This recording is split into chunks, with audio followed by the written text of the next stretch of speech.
Born on the 21st of November 1954, Everton Dennis Williams entered the world in the rich, rolling parish of Clarendon, Jamaica. It was a place of sugar cane fields and rich cultural heritage, where reggae rhythms drifted from transistor radios and sound system clashes echoed across districts. Though born in Clarendon, Everton's formative years were shaped elsewhere, on the bustling, vibrant streets of Maxfield Avenue in Kingston. Maxfield Avenue was no easy place to grow up. It was rough around the edges, a melting pot of hustlers, dreamers, musicians, and survivors. But amid the chaos, there was culture. There were rhythm and rhymes around every corner, and Everton, a quietly observant and spiritually inclined youth, soaked it all in. Music was in the air and in his blood. From a young age, Everton was drawn to the smooth, haunting vocals of Dennis Brown, the crown Prince of Reggae. Dennis Brown's sound and conscious lyrics became the blueprint for what Everton would later strive to embody: Babaroo and the Bohemia stage.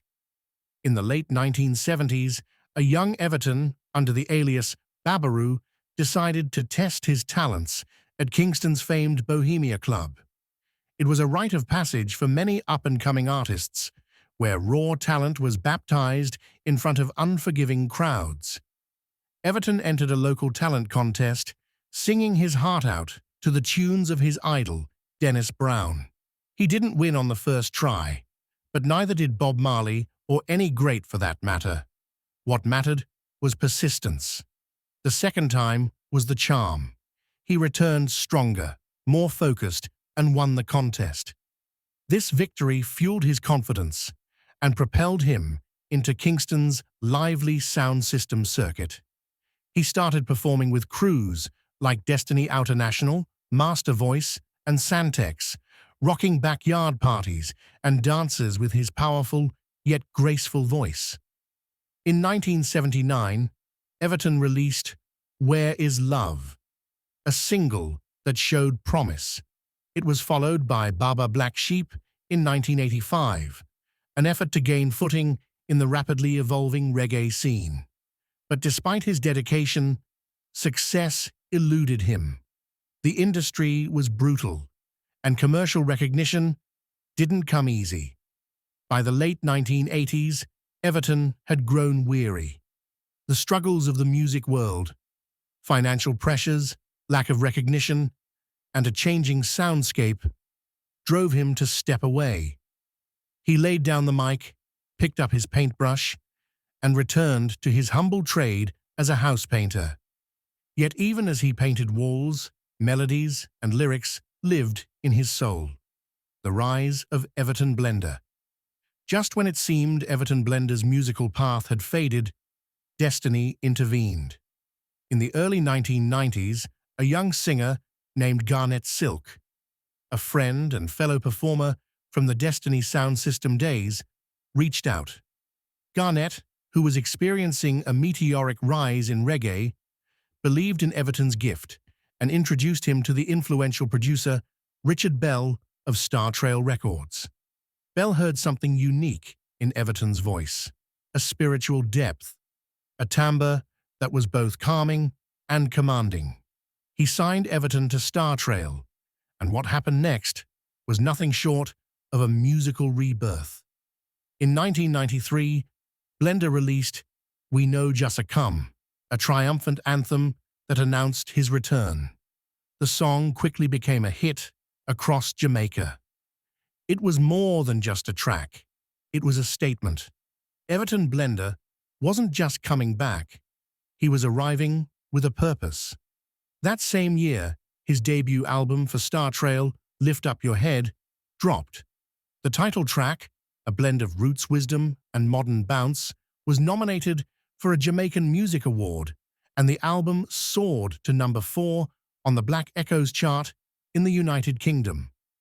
Blender was no longer the house painter struggling to get airplay. He was now a messenger of righteousness on the world stage. At a time when slack lyrics and gunman tunes were dominating the Jamaican airwaves, Everton Blender stood apart. He was part of a cultural resurgence in reggae, alongside the likes of Luciano, Garnett Silk, and Anthony B., who were reclaiming reggae as a tool of upliftment, righteousness, and revolution. His voice, a smooth and mellow tenor, caressed listeners with positivity. But it wasn't just the sound, it was the message. Blender's songs touched on spirituality, African pride, justice, and hope. Albums like Piece of Da Blender, the singles, 1996, and Rootsman Credential continued his mission. Songs such as Ghetto People Song, Coming Harder, Blendem, and Family Man became anthems of resilience and cultural pride. Blender wasn't chasing fame. As he once stated, "If the people tell you that them want rubbish, you know say them nuff, fee get rubbish. Them fee get good things fee keep them internal and external clean." To him, music wasn't just entertainment, it was nourishment, family, and personal life.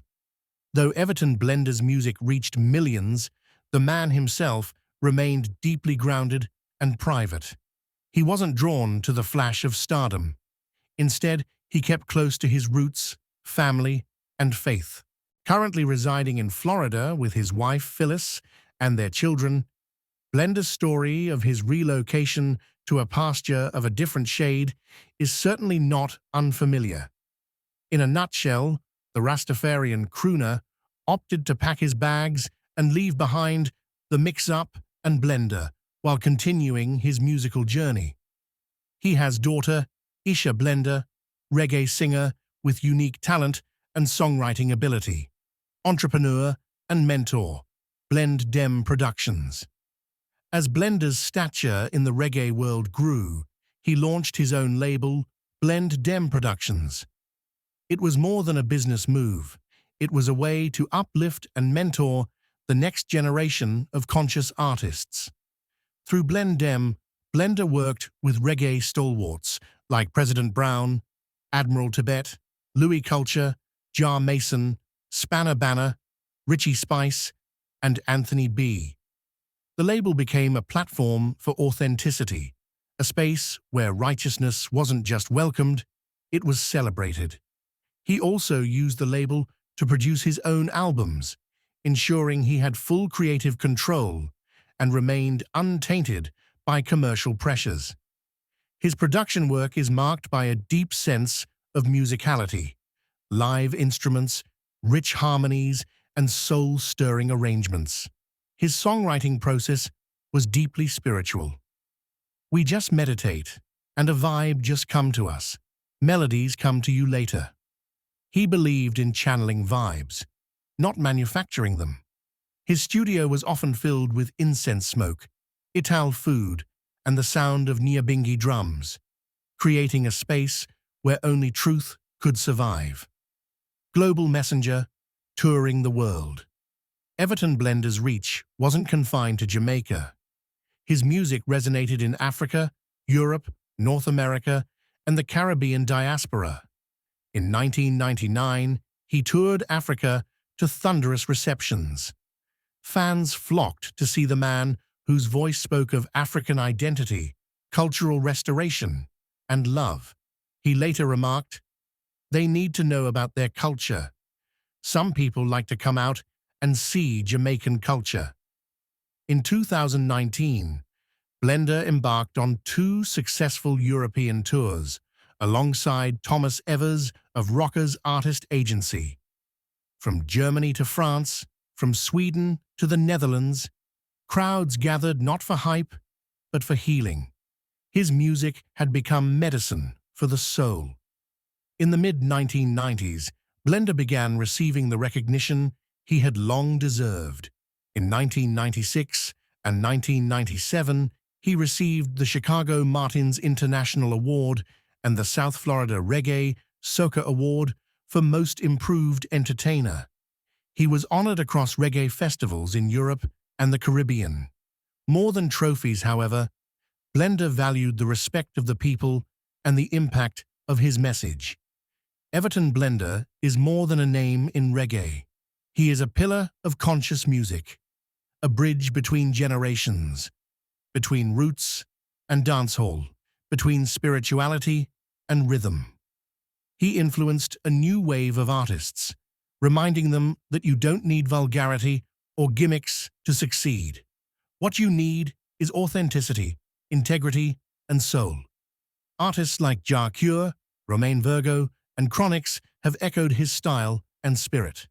And while Blender might not trend on TikTok or dominate radio playlists, his influence is eternal. Even in his 60s and 70s, Everton Blender remains active.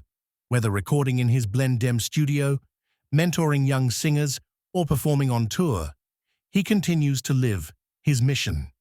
He's a living reminder that reggae was born not in boardrooms or charts, but in the cries of the people, in the struggle for justice, and in the light of Jah.